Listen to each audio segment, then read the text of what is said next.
Happy Khmer New Year! We are at the temple right now, so there's a lot of people selling food and everything.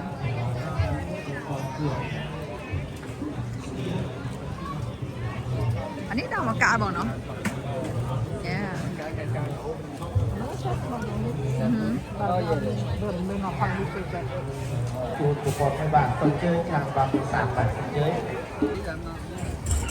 Hi.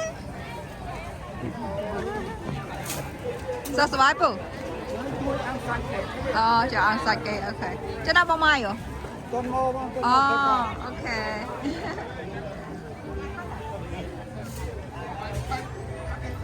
Cái đuổi trán. Bong, ôn cái suốt sốc sải ấy bong.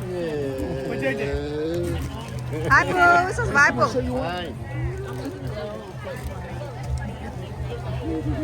Mơ kêu là láng cái, nó áo đấy nè. Sẽ miên con mùi lỏ nè. Hi Bong Vy.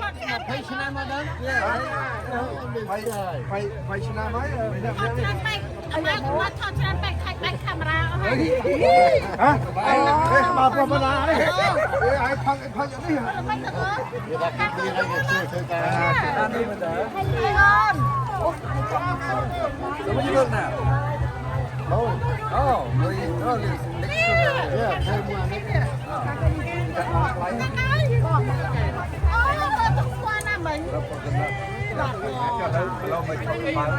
Nó đang chơi với bà ăn đi bà chụp chân sườn. Bậc chưa lắm không thấy chụp muốn. Chỉ muốn chụp muốn thẻ này, nó phải đối cao này. Ngò cho bạn biết ngò Thái đất bạch ta ngò នេះនៅវត្ត Cataraya នៅ Jasmine Florida ជួនដល់ខាងក្នុងដល់ព្រៃវិស័យបាទគាត់ជួនដល់ខាងសាស្ត្រគាត់នេះទៅជួនដល់ផងហើយបងប្អូននៅក្នុងឱកាសគាត់ចូលឆ្នាំថ្មីនេះហើយសូមអញ្ជើញបងប្អូនទាំងអស់គ្នានៅដែល អានេះគេលោកកៅអៅនេះណា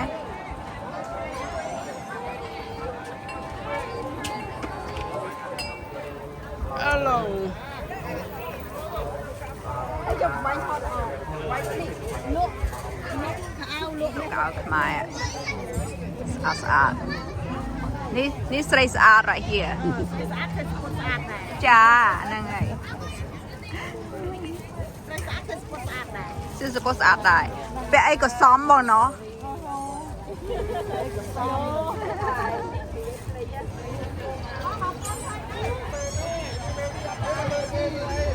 អូហើយcái đồ bàiច្រើន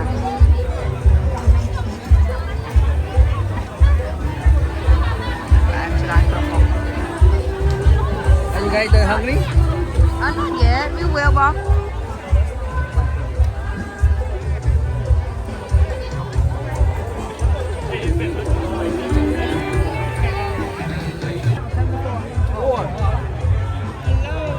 Happy New Year guys Happy New Year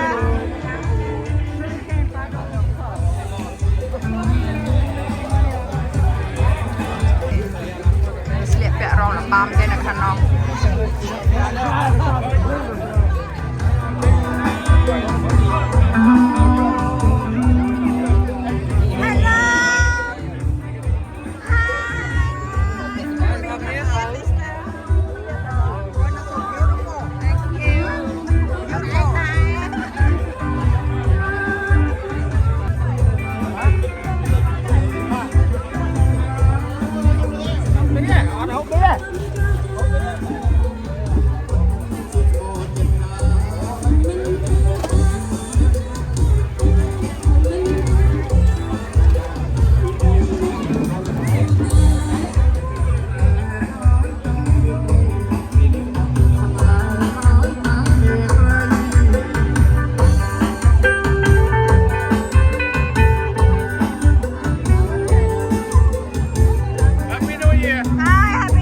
បងម៉ៃក៏រទីសាច់គោចកានៅខាងនោះសិនក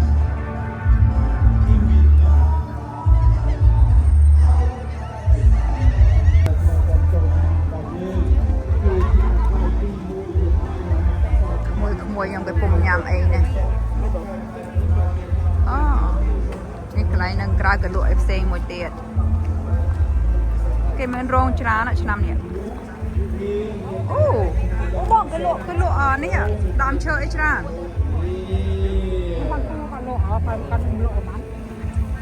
អូ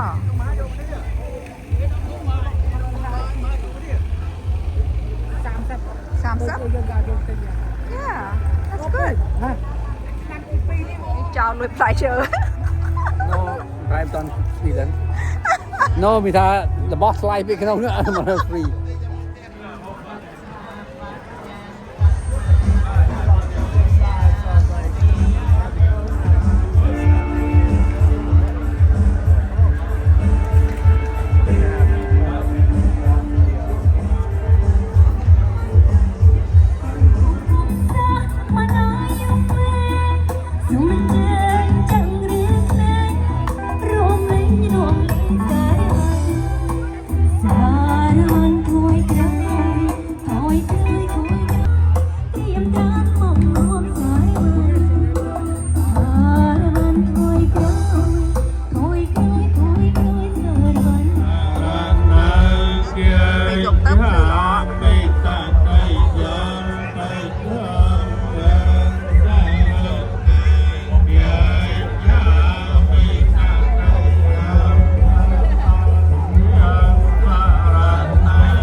Hãy subscribe cho kênh Ghiền Mì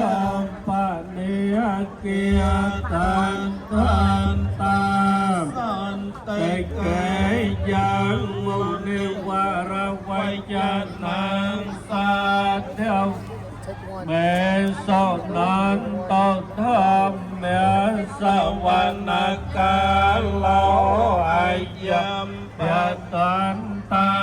lỡ